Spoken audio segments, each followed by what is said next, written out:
Good afternoon, everybody. Thank you for joining us today for our media conference call to preview NXT Deadline, which takes place this Saturday at Total Mortgage Arena in Bridgeport, Connecticut. Joining us today is Senior Vice President of Talent Development Creative, Shawn Michaels. We'll begin with opening remarks from Shawn and then open up the call to questions. Shawn? Hello, everybody. Thanks once again for joining us for the NXT media call for NXT Deadline this Saturday, December 9th, Bridgeport, Connecticut. Looking forward to it. Do not have my usual home field advantage here in Orlando. Actually got the opportunity to come up to HQ in Stamford and see the new digs. Pretty darn impressive, I have to say. But still, again, we're talking about Deadline this Saturday. Ticketmaster.com. Obviously, boys and girls, get your tickets. Big night.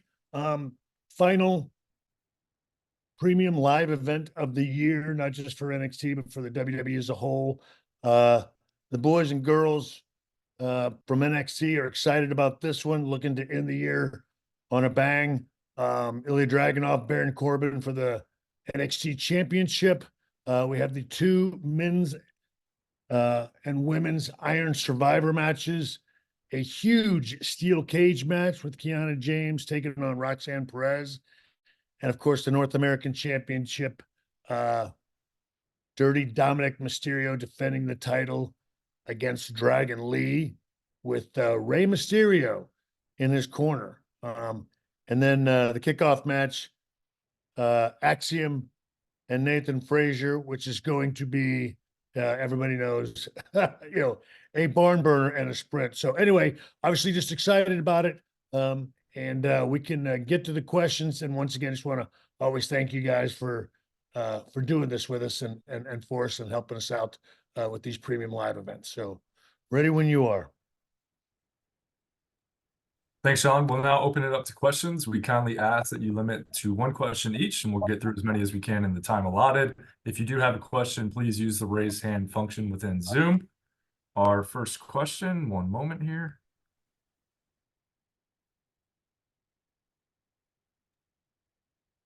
James with Miami Herald. James.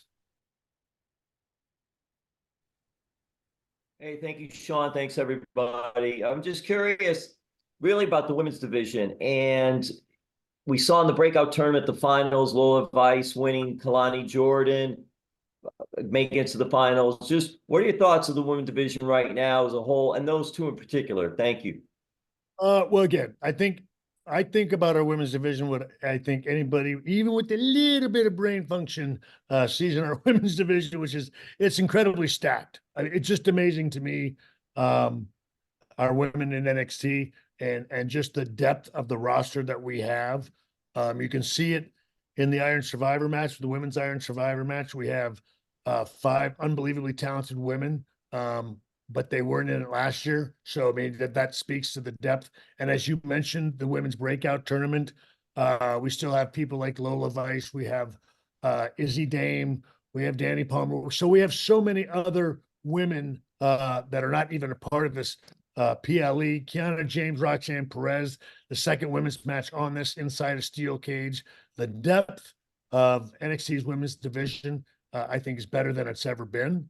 And it's only getting deeper. The talent and just the recruiting process that the WWE and the Performance Center have right now, I think is paying huge dividends for us as a company. Obviously, I think for a long time we've always had most talented women in the world in the WWE performing on the main roster, and I think that's going to continue in the future because the NXT women's division is so incredibly stacked top to bottom. It's not even funny. So our job, strangely enough, is to sort of lose talent.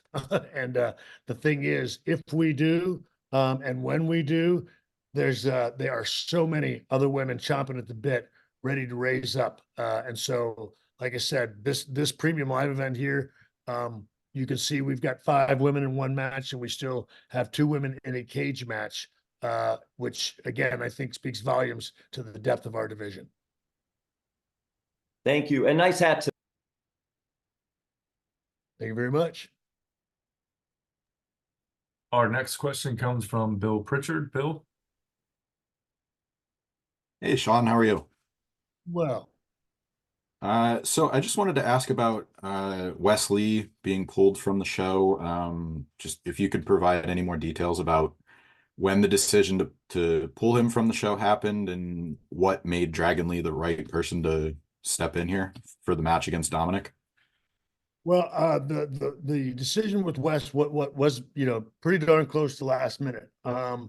Wes has been struggling for quite some time. I don't I certainly didn't know the depth of it. I knew, obviously we get medical reports, but it was a decision that Wes made on his own, as he should. I mean, clearly, um, he's a young man that goes out there and just performs like few others. And he had a huge match already going into this premium live event, looking for the North American Championship. But just a day or two before, we had a long talk, and he just did not think he could make it through the match with the pain he was in. And so that was a decision, certainly, that he and our medical team made. It is the best decision for Wes, and that's the only thing in my mind that's important right now. So look, all of this again was last minute. Wes, to his credit, was certainly doing everything he could do to get himself ready for this, but it was just it just wasn't meant to be. So we made the last minute decision. I guess less than 24 hours with Dragon Lee. And I guess the reason I think, because I'll say this, I think there's obviously a story there from before with Dragon Lee. And just from a selfish standpoint for me, I was so looking forward and enjoyed having him in NXT, but I'd be lying if I didn't say I didn't have him as long as I wanted to. And so he's somebody that, again, I felt like would obviously be a fantastic match. He's somebody that I happen to personally enjoy and like, not just as a performer, but as a human being. And again, I know there were matchups that were still sort of on the table for me here in NXT. So I thought that if there was any possibility of those matches being able to happen, the Dragon Lee would be the best fit. So we'll find out Sunday if he can become Saturday, the 9th, if he can become the North American champion.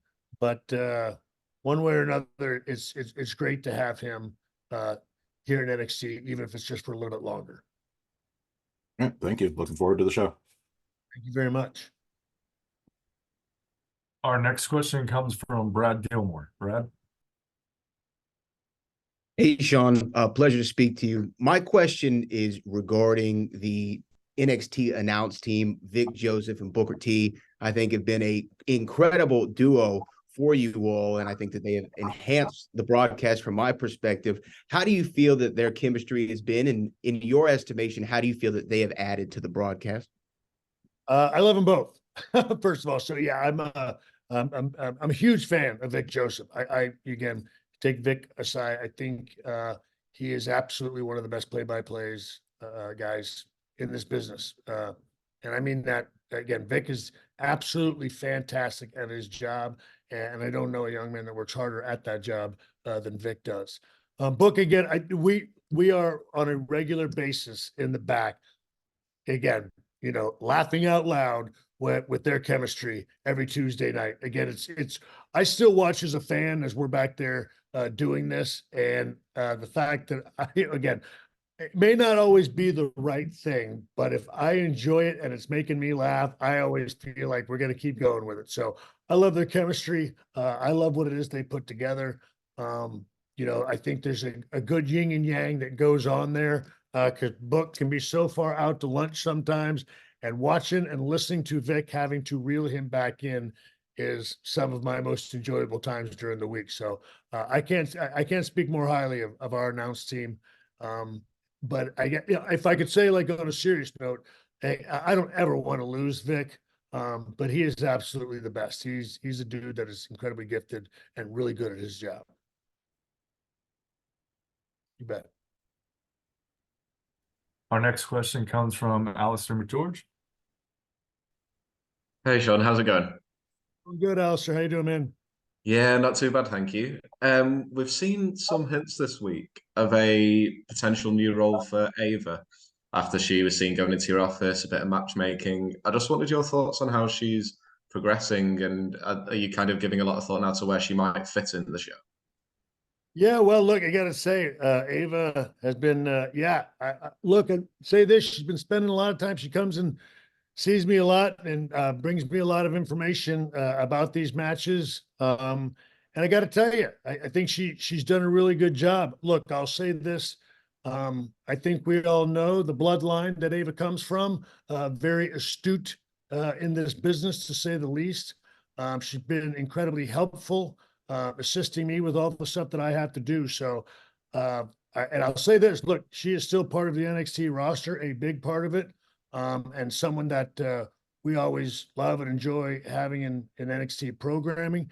And she certainly seems to be, she's certainly helping me out a great deal. So I got to be honest with sort of her just business acumen, and I don't know, just her sort of real natural feel for this line of work.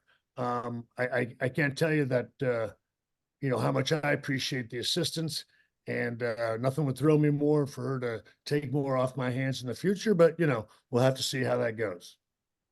Thank you. Okay. Our next question comes from Ella J. Hi, Sean. How are you? Well, how are you doing today?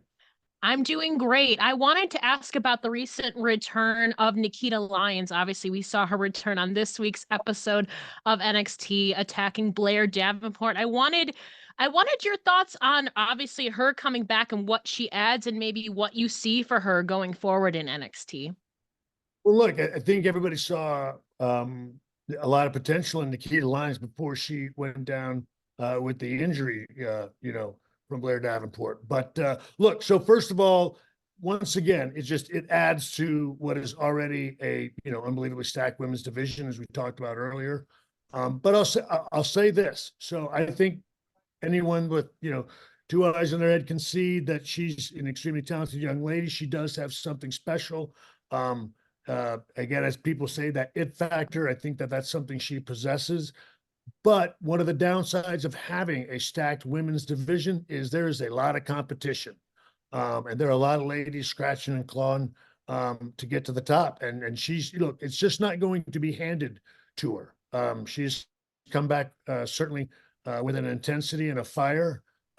She looks ready. She looks like she's in shape. Looks like she's going after Blair Davenport, obviously. But look, I'll say this: it's our women are hungry. We've got a bunch of extremely talented women. They're not just going to bend over backwards and let Nikita Lions walk all over them. So she's going to have to earn it. I think she's a special individual. I think she has a unique look. She's got a certain, I don't know, I guess, a quality, I think, that a lot of our fans like. She's got ability, but like I said, she's going to have to earn it, when she gets back in that ring, and we'll find out here, I'm sure, in the very near future, how that all pans out. Thank you. Betcha. Our next question comes from Nick Hausman. Nick? All right. Hi, Sean. Thanks so much for taking the time today. Hello, Nick. I kind of want to follow up on the last question I had from our call. Didn't know until the last time, but everybody like, Hausman's always going to be a CM Punk question. Well, it is interesting because since crazy the stuff I learned out of this stuff, I don't think I am. I didn't know you were on his PR team. I mean, but there wasn't. We told me that hey, you know what? I'll take the compliment, I guess. So my question is, obviously, you said really nice things about Punk on the last call. Now Punk has surprised everyone by coming back into the fold. Triple H, Paul Levesque, probably better than anybody else outside of his wife, probably. What was your reaction to these two being able to come together to make this happen? Did it surprise you? And I guess to put an NXT twist on it, of all the other big names coming to NXT, do you see Punk down here as well? At least you could just do me the favor, because I was right, correct? You were. That's why I'm asking. Yes. No, look, to me, I always go back to, we all sort of sat under the same learning tree here. You know, business is first. It's just that simple. So again, for me, I don't think it was a tough decision for anybody. Look, other than the same thing that's always tough, which is working the ins and the outs and the ups and the downs and the ins and the numbers and all that kind of stuff. But as far as a business decision, I again, for me, I don't think it was that tough for anybody, because it was a good business move.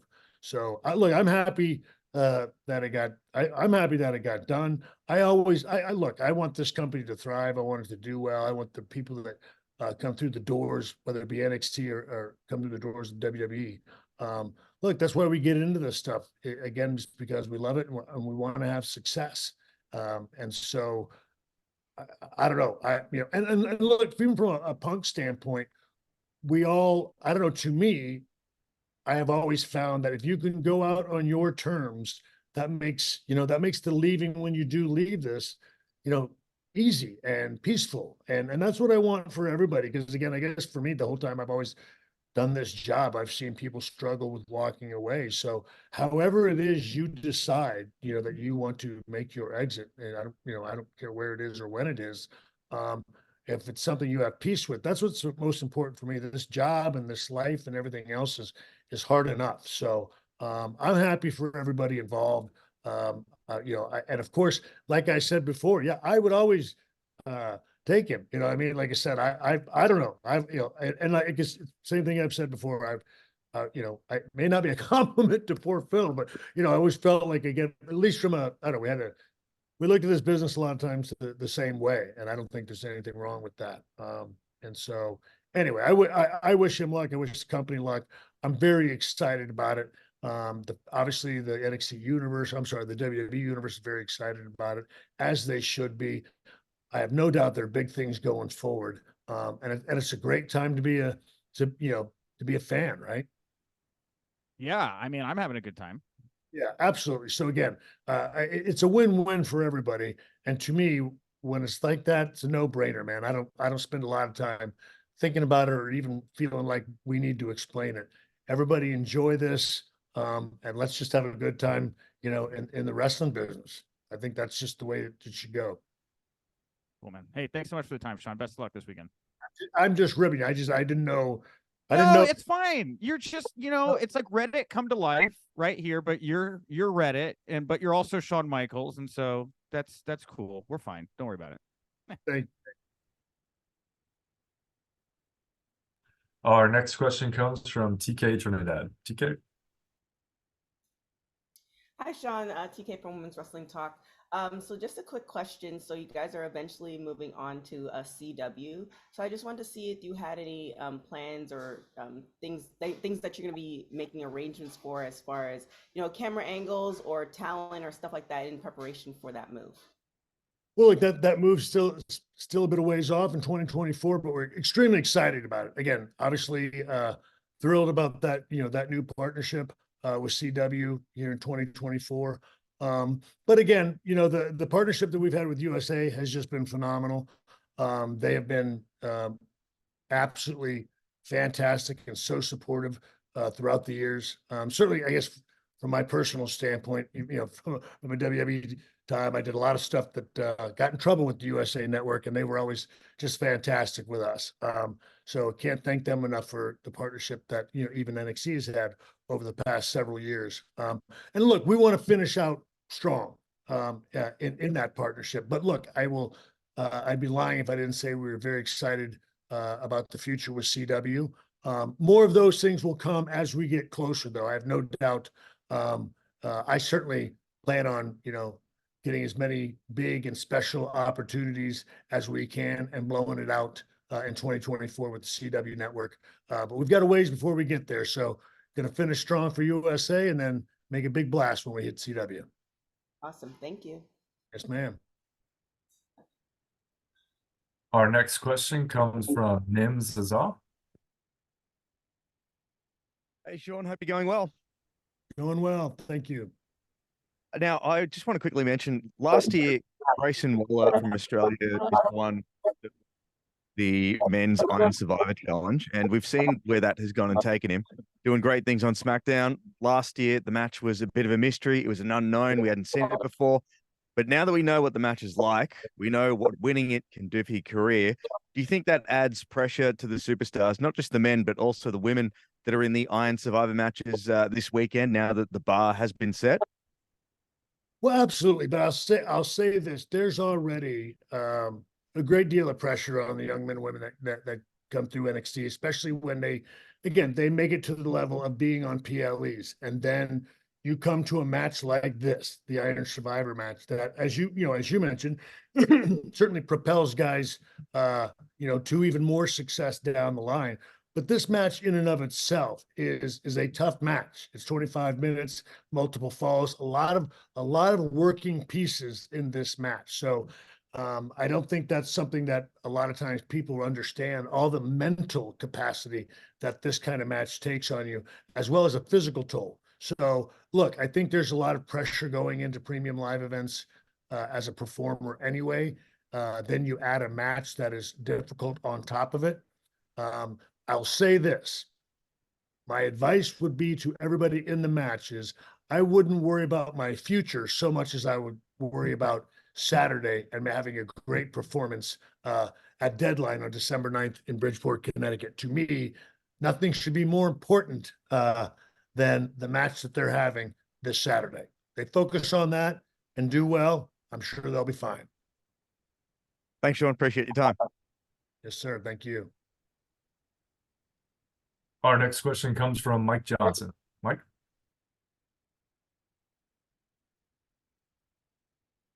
Hey, Shawn, how are you, sir? Good, Mike. How you doing today? Good. I was going to ask about the Iron Survivor, but since he did, I will ask instead about Lexus King, who's going to be tossed in the deep end of the pool this weekend with Carmelo Hayes. Thoughts on how he has progressed since coming to NXT and the opportunity you're giving him this Saturday in Connecticut? Yeah, well, as you mentioned, toss him in the deep end. And we've been doing that from day one. Look, I'll say this: I think he's been doing a great job. It's been. I think he understands he's gotten tossed in. He's been doing everything he can. He's been working well with us. He asks a lot of questions. He's a hungry kid. I think he's someone that has adapted and adjusted to the structure that we have in NXT in a real positive way. I think he is someone that was a prime and will be, I think, a prime example of what NXT can do for you, because he is someone that did need that structure. But look, he's gonna be out there with Carmelo Hayes, gonna have a hell of a dance partner to be out there with. But look, Mike, I won't lie, we're looking forward to it as much as you are. We want to see what he's got. We believe there's a lot of potential there. And again, not to say that his whole career rests on this performance by any stretch. But look, I think we all know the lineage, right? He's got a little experience, but I don't know that he's got experience quite on this level yet. And to be perfectly honest, there's only one way to find out, you know what I mean? And that's to rip the Band-Aid off. So that's what we're doing. But I'm with you. I'm looking forward to see how he does, wishing him the best. I like the young man a great deal. And he's embraced the help and the coaching that we have there in NXT. And like I said, I guess I'm happy for him, because you can, when you see him and how he came in, you can see that was someone who needed our structure, who needs what we do in NXT and at the Performance Center. And so, like I said, I don't know, it's just nice when those worlds come together. And like I said, and now we'll see, at least what a taste of it looks like on Saturday. All right. Thanks for the time. Have a good holiday and have a good show this weekend. Thank you, Mike. Good holiday to you too, man. Take care. Our next question comes from Najir Chambers. Hey, good afternoon. My name is Nigel Chambers of Big Go Media. Shawn, how you doing today? Doing well. Thank you very much. Absolutely. So going back to the men's Iron Survivor Challenge, recently on the bump, Trick Williams was asked about where would he like to enter between 1 and 5, and my man Trick said, "Listen, he wants to come in number 1. He says he wants as much time as possible. He wants to create highlights. He wants to be on the stage." You've been a big fan of Trick for a long time, and you've been in many, many, many matches. What is your reaction to his comment about wanting to be number 1 when typically the 5th slot could be more favorable for somebody? Sure. Yeah. Well, look, Trick's passion and his hunger. That's what we enjoy about him, and he's a kid that's not afraid of the pressure. Whether he's ready for it or not, we will see Saturday. And no matter where he comes in, look, I don't think it's any secret. We see a great deal of potential in Trick. It's on record, obviously, how much I appreciate and enjoy him and like him, and I want him to enjoy this process. I want him to do great. He's a young man. Again, he's somebody that desires that spotlight. He's not afraid of it, whether he should be or not. I mean, there are times that, Trick is not afraid to get out there and stumble right in front of your face, and he'll get right back up and give it another shot. So look, I appreciate that about him. And I don't know, for me, it's hard to not love a dude that's just not afraid to get knocked down and get back up again. And so it's going to be it's going to be a big night for Trick, Saturday. I'm looking forward to it with him. And like I said, there's one of those things for me, it's kind of always this balance of where I've got this business job that we've got this, premium live event that we're putting on. But then there's different opportunities that we've there's one for Lexus King, there's one for Trick, there's Briggs out there, Fallon Henley, Kalani, we've got a lot of people that are stepping out into that spotlight for the first time. And I can't lie, there's the dad in me that gets a little nervous. You know what I mean? But you want them to, you want them to walk across that stage. You want them to grab that diploma and just have a great night. So that's really what I'm hoping for Trick, as well as a couple others on that show. So it's it's going to be exciting. It's going to be anxiety filled for me as well. But it's going to be a good night and a great way to end the year. Amazing. I was just going to say, yeah, I imagine you see a little of yourself in him at times. Yeah, no, look, he is. That's all I can say is I like him a bunch. I do. He's a good kid. And again, I'm happy that he's getting this opportunity, and I really do. I want it to go well for him on Saturday night. Thank you so much for your time. You bet. Our next question comes from Bernard Cola. Hello, Shawn. It's a pleasure to talk to you. I'm from French, and a lot of fans have told me to ask you about NXT Europe. So, do you have any news on the project? And also, a few years ago, the NXT roster came to Europe for several house shows. Do you think NXT could come back soon? Thank you for your time. You bet. Well, so look, obviously this comes up. I know all of those things are still in the works, but I think you can just take a look at what they're doing, on main roster. Certainly the WWE, huge, in Europe, obviously, internationally, just, going to Perth, going to France, going to Berlin, all of those for premium live events. So those kinds of moves from just a WWE standpoint are always encouraging. Right now, if I'm honest, can't say that there's, I have any more insight on that other than I know that it is still a huge, drawing point for the WWE as a whole. Europe is just a hotbed for us. So when that day comes for NXT Europe, we're going to be ready to go.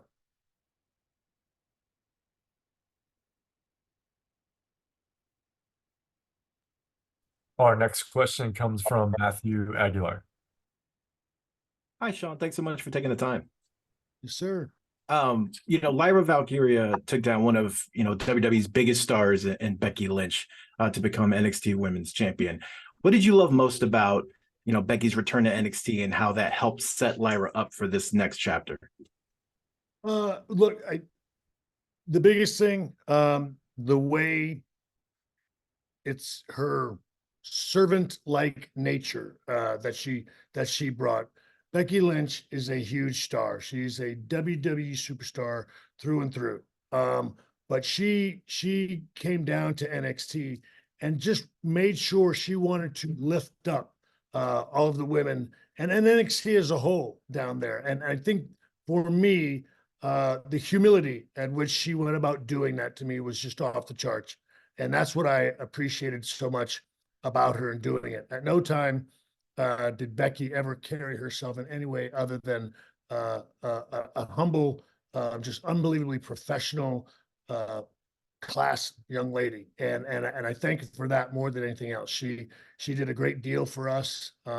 And was good from a rating standpoint, was great from just professionally to get to work with, was great creatively for us, and then also did everything that she could to lift up our women's division and to also continue to work with a number of the young ladies. She never once didn't have time, whether it was getting in there physically or helping them verbally. And that's something that, again, people don't have to do that. They choose to do that. And when the way she went about doing that, again, was incredibly respectful to me.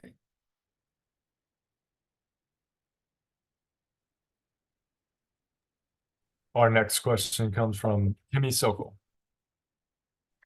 Hi, Shawn. Hello there.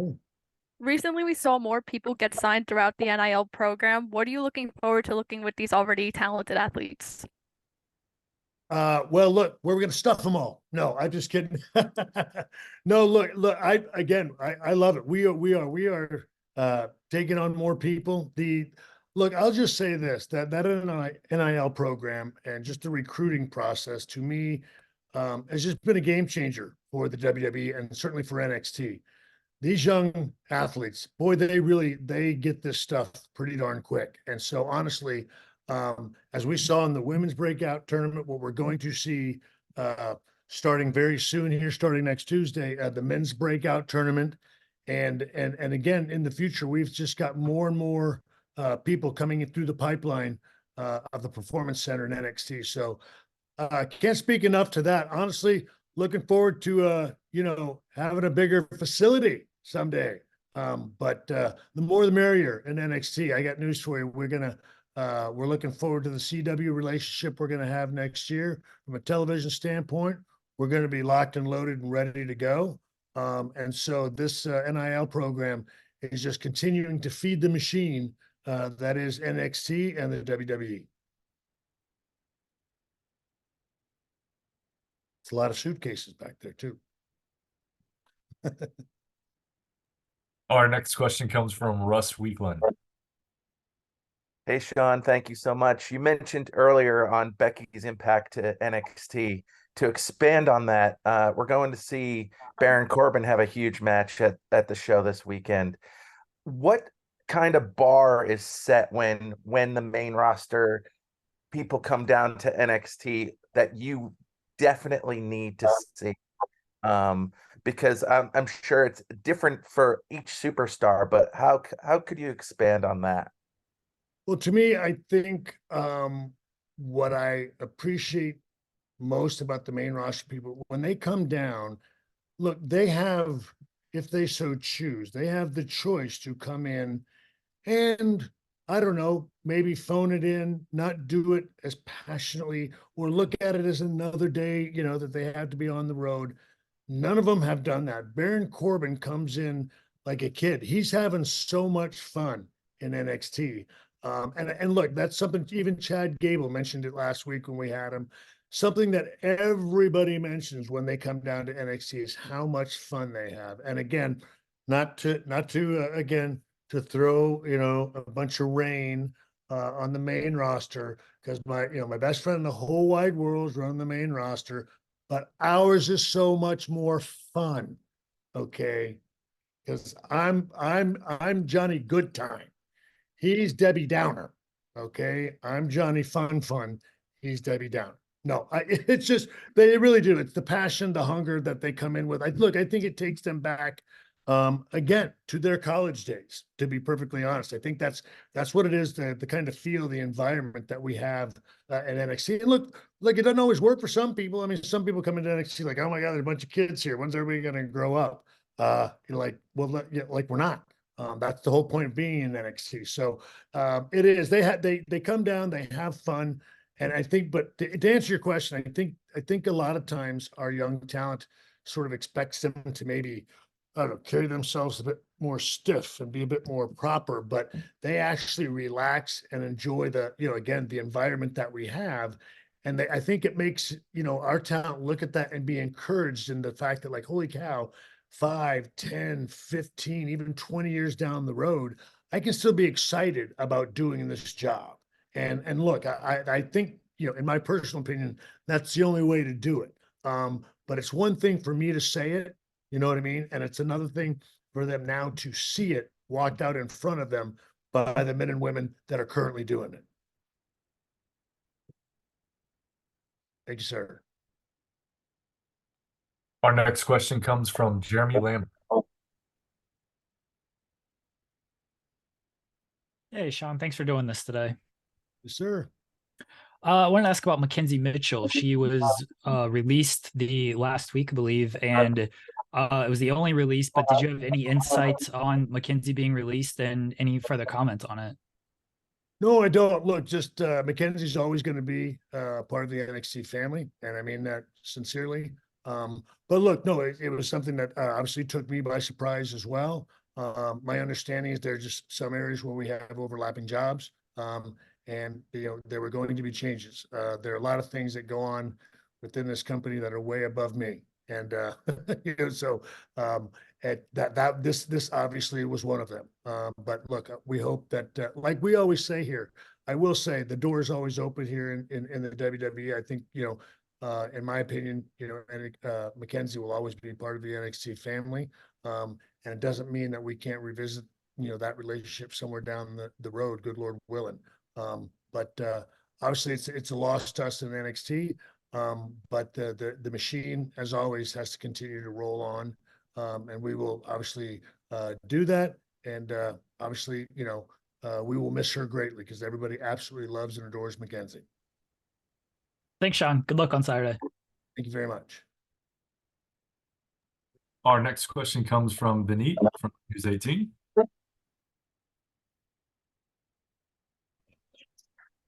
Hi, Shawn. How are you? Doing well.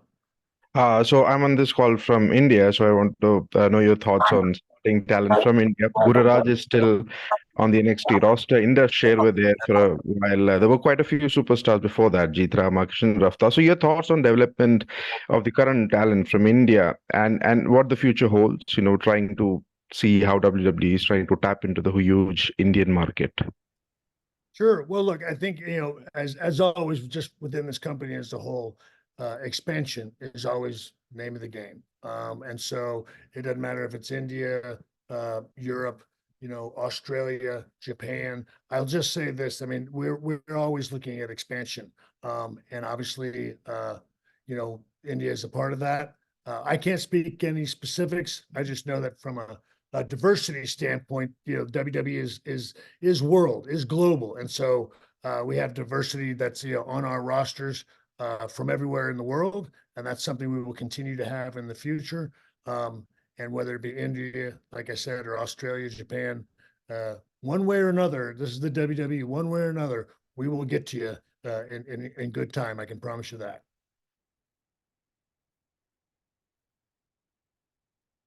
Sir. Our next question comes from John Pollock. John. Hey, Shawn, I just wanted to ask you a bit. In the past, you had mentioned that a big focus of NXT was the 18 to 34-year-old demographic. And we've seen over the past year, those numbers are up about 50% from this time last year. In your creative capacity, what have you found have been some of those differences that have contributed to that growth? What works for that audience that is very hard to reach in television? And maybe conversely, what also doesn't work for that younger audience that you've tapped into over this past year? Well, so I think My feeling is, again, a lot of it is just the movement of the show. Our show moves very fast. And I think that's something that resonates with that audience. And I'll also say again, that it's a variety show. It's sports entertainment. We have, I think, something for everybody. That's certainly for me what I believe is resonating with that audience. It's quick moving. It's going from one scene to another. It's almost, again, almost like scrolling on your phone sometimes. Some of the segments we can go from, a Chase U, segment to a backstage promo to into the ring, to a shot that happens from the performance center, to an offsite maybe with the family, at the restaurant. So we've got a lot of different atmospheric aspects to the NXT show. And I think that's why, again, I do say, that we're the best 2-hour wrestling television show on TV today, is because we have so much variety. And that's something that, being there in Orlando and at the Performance Center allows us to that a lot of times other people don't have. So I think that's one of the things that resonates with it. Look, and we're also, we have, we have younger writers on our show. Yes, the old, Papa is obviously, the man sort of, making the final decisions, but at the same time, we're always trying to, trying to think of stuff that's, again, natural and what's going on today. Certain emotions are there regardless of age group, right? Anger, jealousy, joy, happiness, I don't know, being hurt, being any type of emotion that you have under the sun doesn't really have an age group. But I think if you can sort of find yourself tapping into all of those emotions, that's what sort of attracts that 18 to 34 audience, if you ask me, because again, I think they are a bit more focused on that aspect of television. Again, my 2 cents. Thanks a lot for the answer. Thank you, sir. Our next question comes from Lewis Browning. Hi, Shawn. Great to see you. How are you? Great. You mentioned at the start of the show how this is the last premium live event of the year, another year of progress for WWE and you guys as well. How do you assess the year as a whole? You mentioned it was, it's very fast moving, that sort of thing. And what would Saturday be that would be a successful show for you to end the year? Well, I think, again, I think having a great show top to bottom. Honestly, that's what, from an NXT standpoint, even from a WWE standpoint, going into the holidays, the premium live event, we obviously we want to continue to, expand storylines, continue to grow, continue to, again, develop all of the stories that we're doing, but we're going to be coming, into the holidays here. And so I think you just want to end the year with a bang. And look, it won't be long. It'll be 2 or 3 weeks before we're saying, start the year with a bang. That's the reality of this is it is a weekly live television show. You either enjoy that if you're in this line of work, or you don't. And if you don't, you shouldn't be in this line of work. So look, you're only as good as your last television show. Right now, a premium live event is what we're focused on for this Saturday at Deadline. And the men and women of NXT are ready to go. So look, I guess what I want top to bottom, a quality show that you, again, the people who watch it, the people who invest your 2 hours a week with us at NXT, want you to enjoy it. Again, I said it earlier, we all sat under the same learning tree, and the reality is we put ourselves in the seats, and I am still a wrestling fan. And so that's what I want. I want us to put on a great show that you all enjoy and that you all say like, dang, I love NXT. I love what they're doing there. I'm going to continue to support it. And sounds unbelievably cliche, but it is in fact the truth. You bet. And our final question comes from Steve Hall. Steve? Hello, everybody. Hey, Shawn, my baby's asleep, so no baby today. Sorry about that. I have my dog is sleeping over there. We can show my dog if you want. But though so much been happening with NXT, and recently a former NXT talent, Swerve Strickland, said that you used to sit down with him for hours and watch old indie matches of his and critique and share what he could do better in the ring today. Do you still do that with current talent today? Do you sit down for an hour and go over old tape with them and say, all right, what did you do and what can we do now with your talents? I do. Look, I don't get as much time as I used to have when I was just in the coaching role. But no, that is something, and especially in the last 6 months, Matt Bloom and I have really tried to make sure that I take a couple times, every other week to make sure that we get in there with talent and go over their matches. I absolutely do. It is very. I can't do it to the extent that I used to, but I don't like it when, again, they don't have the feedback coming from the guy. Sometimes always, Vince used to always tell us, don't go to everybody else. Ask the horse, ask the horse's head. And so look, and there are also times it's great to have Matt right there next to me during the live show because we can make notes that we want to talk about with these talent as we're watching it live on television. But yes, I absolutely do what I can. I'm not as able to get to as many people as I can, but certainly our main characters and our sort of our top people, so to speak, and certainly our prime athletes that we see, the ones that have a lot of potential and that we're doing a lot with and that are very new to this.